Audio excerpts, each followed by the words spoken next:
Claire Arnal, bonjour. Vous êtes chargée de mission séisme à la DREAL. Est-ce que vous pouvez nous expliquer en quelques mots en quoi consiste votre travail?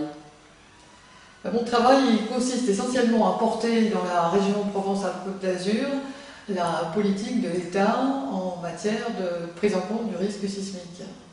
Et comme on est dans une zone qui n'a pas une sismicité très forte par rapport à des pays comme la Grèce, la Turquie, l'Italie, ça consiste beaucoup à mettre en réseau les différents acteurs qui travaillent dans ces domaines-là. Je crois que vous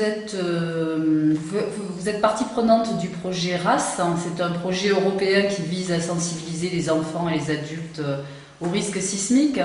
Pensez-vous qu'il soit important de sensibiliser la population, en particulier la population qui réside en région Provence-Alpes-Côte d'Azur? Et si oui, est-ce que vous pouvez nous expliquer pourquoi?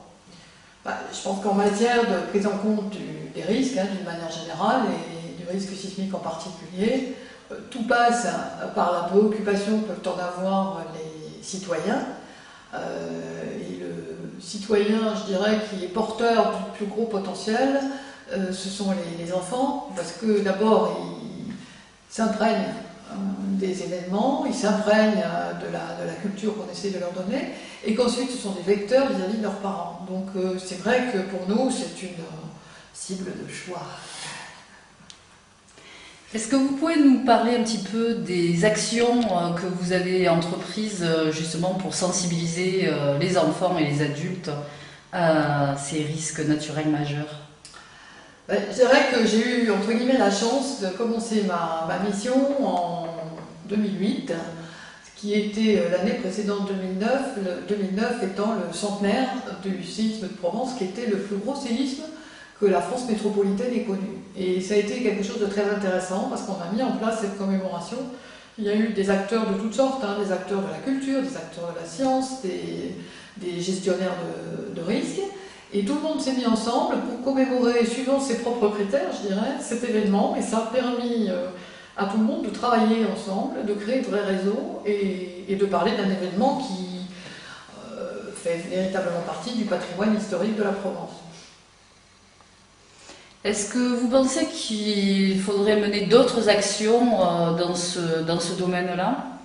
Alors, les actions qu'on a menées étaient très commémoratives, donc autour d'une date donnée, puis il y a eu des actions beaucoup plus du type muséographie, du type matériel pédagogique, et ça, je dirais, ces actions menées en 2009 perdurent sur d'autres territoires que celui qui avait été affecté par le séisme. Et d'ailleurs, nous allons bientôt travailler ensemble pour un événement muséographique qui va se dérouler sur le territoire de Digne, celui de Manosque et celui de Gap, qui sont des zones, ça on va peut-être en parler tout à l'heure, qui sont nouvellement sismiques, entre guillemets, au sens réglementaire du terme. Justement, est-ce que vous pouvez nous expliquer un petit peu plus en détail la nouvelle réglementation qui s'applique maintenant depuis le 1er mai 2011, je crois, au territoire français et à la région PACA en particulier? Oui, alors ce qui s'est passé, c'est que la réglementation française datait des années 90, tant dans le champ d'un zonage, c'est-à-dire des territoires qui étaient réglementairement affectés par le séisme, qu'au sens de la construction, qui, elle, datait également de ces périodes-là. Alors la science, la géologie en particulier, la sismotectonique, ont fait des progrès en quasiment 30 ans, ce qui fait qu'on a revu les zonages des territoires qui pouvaient être affectés par un séisme. Et puis le génie parasismique, c'est-à-dire la façon dont on peut construire pour résister au séisme, a également beaucoup évolué, parce que malheureusement, il y a eu un certain nombre de séismes dans le monde qui ont montré qu'il fallait construire d'une manière un peu différente que celle qu'on pensait.